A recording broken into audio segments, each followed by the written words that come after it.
Flacidez é o que te incomoda? A gente tem 2 pontos para falar dessa flacidez.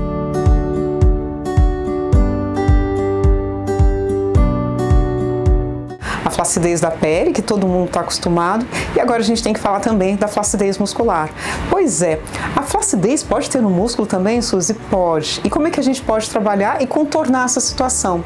Lembra, as pessoas que me veem, eu sempre falo que eu adoro pessoas e pacientes que eu falo que sejam rebeldes. Rebelde a gente falar que assim, não necessariamente eu vou ter que evoluir com esse processo de flacidez, com essa doença. A gente tem que ver o plano B, o plano C, o plano D.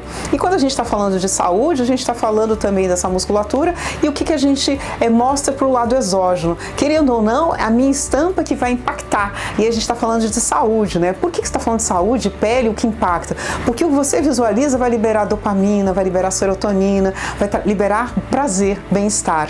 Então, quando a gente falou dessa pele, e a gente comentou bastante sobre esse aspecto, eu vou apontar um pouco mais para a gente conversar sobre essa flacidez muscular, que pouca gente fala. Pois é, eu preciso dessa musculatura ativa. E musculatura ativa, ela tem que trabalhar de que maneira? Com resistência. O que é resistência que você está falando? Esse trabalho que a gente fala neuromuscular, ele é intencional, ele tem um objetivo, ele tem um propósito. Então, não fazer de uma maneira aleatória, mas quando eu tenho essa musculatura sendo estimulada, olha como muda a postura. Gente, se a gente faz isso é a musculatura que está mantendo essa estrutura. E essa musculatura a gente vai estar falando também do ponto de vista metabólico com as mitocôndrias.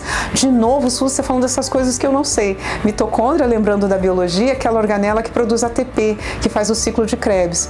Então, eu costumo relacionar muito que o processo de envelhecimento não ocorrerá apenas pela idade, mas o processo de envelhecimento vai ocorrer pela diminuição ou perda dessa massa muscular.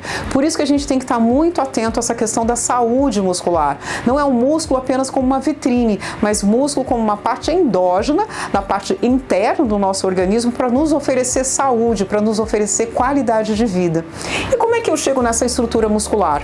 Como a gente já falou, está baseado no primeiro pilar de alimentação, então a gente fala das proteínas. As proteínas são macromoléculas. Às vezes, se eu tiver um processo inflamatório, que já comentamos, eu não tenho absorção dessa proteína. Aí eu tenho que participar de uma forma diferente, oferecendo para o corpo os peptídeos. O que é esse peptídeo, Suzy? A unidade menor da proteína.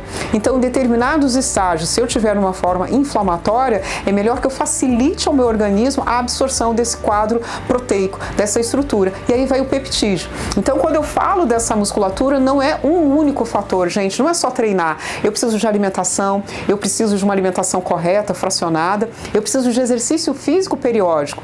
Às vezes eu vejo muita gente falando assim, eu treino 2 vezes por semana.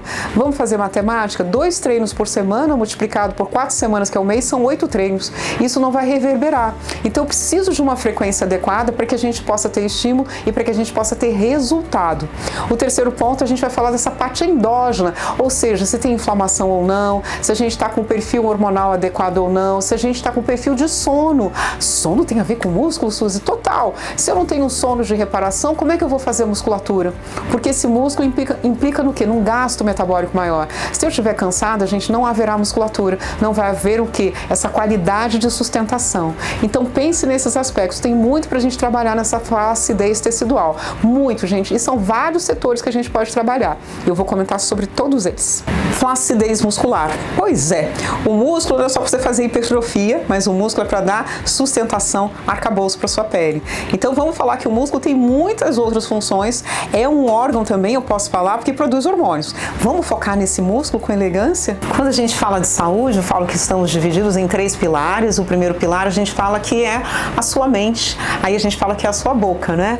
Então tudo aquilo que a gente faz de escolha. Por que a gente fala que esse é o primeiro pilar? Como já falamos, a cabeça está aqui na frente, ela que comanda tudo e ela que tem que comandar, não é verdade? E quando a gente vai falando na saúde, a gente fala da saúde muscular, a gente começa com ela, a gente fala da saúde, da pele, do tecido, que é a saúde que eu falo que é exógena, aquilo que a gente transparece. E Suzy, tem interligação quando a gente fala de saúde da pele, a questão do envelhecimento cutâneo e alimentação?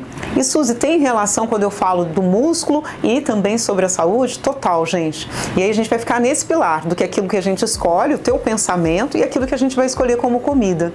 Então sempre a gente vai estar falando da estrutura da pele, da estrutura do músculo. Eu preciso de alimento de construção. Para ficar mais fácil, a gente tem tantos alimentos, mas a gente pode falar que cada um tem uma função, cada um tem uma serventia, cada um vai ter uma função. E quando a gente vai estar falando dessas estruturas, a gente vai precisar de proteína. A proteína é uma estrutura que dá construção.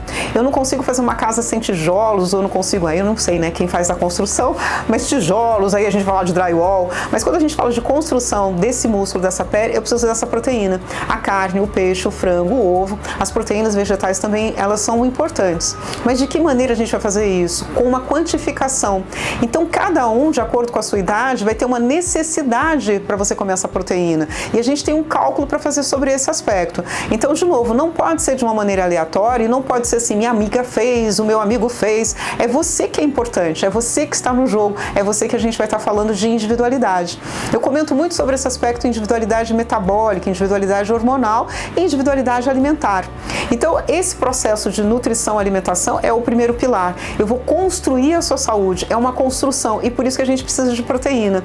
Então, essa proteína, como eu já falei, pode vir de diversas formas, a proteína de origem animal, a proteína de origem vegetal. E ela tem que estar espalhada durante o nosso dia. Não adianta falar assim, mas eu fiz na hora do almoço e do jantar. E no período da tarde, o seu corpo não está funcionando? O seu corpo não está construindo? Está construindo, está funcionando. Então, por isso que é importante a gente ofertar várias vezes. Você não gosta de ter vários estímulos? A nossa alimentação vai executar esses vários estímulos com um objetivo, com uma meta, que é qualidade de vida, que é saúde que a gente fala. Então, nunca se esqueça desse primeiro pilar. Ele tem que ser praticado, ele tem que ser executado, ele tem que ser feito através de uma métrica, não é aleatória. Sua saúde não é aleatória. Por isso que a gente vai estar falando dessa individualidade. Suzy, eu não gosto muito. Temos que identificar porque você não gosta, ou se é só apenas o gostar da criança infantil, ou se eu não tenho palatabilidade para esse tipo de nutrição, para esse tipo de alimento. Isso tudo é muito importante. Mas além do gostar, eu falo que um verbo que é fundamental é o querer. O que eu quero? Saúde, qualidade de vida, eu quero ter disposição, eu quero ter estado de ânimo. Gente, isso está relacionado com o que você come. Não tem como. Você coloca gasolina adulterada no seu carro? E por que pode ser alimento adulterado no seu corpo? A nossa gasolina está na alimentação, está nos nossos pensamentos, como a gente já falou. Pensamento do bem gera energia do bem, geração do bem. E alimento do bem vai gerar produtividade. E o que mais a gente quer é ter um corpo produtivo, é ter um corpo em ação, é ter um corpo em movimento. A vida é esse movimento. Por isso que a gente vai interligando todos os pilares quando a gente fala de uma vida mais saudável. Então a alimentação tem que contar. E essa alimentação é fundamental ter esse conceito. O que a gente vai comer de proteína para que a gente possa ter uma absorção, para a gente poder estar falando de pele. Estrutural, a gente fala de colágeno. Então, colágeno tem a ver com alimentação, Suzy? Tudo a ver. Eles estão interligados também, quando a gente está falando dessa questão da proteína.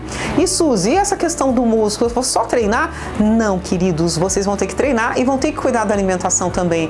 Eles estão em sinergia. Um não é melhor do que o outro, mas é multifatorial. Dentro desses fatores, a gente vai estar falando dessa alimentação de uma forma elegante e de uma forma de escolha. Eu escolho ter saúde, eu escolho ter músculo, eu escolho ter disposição.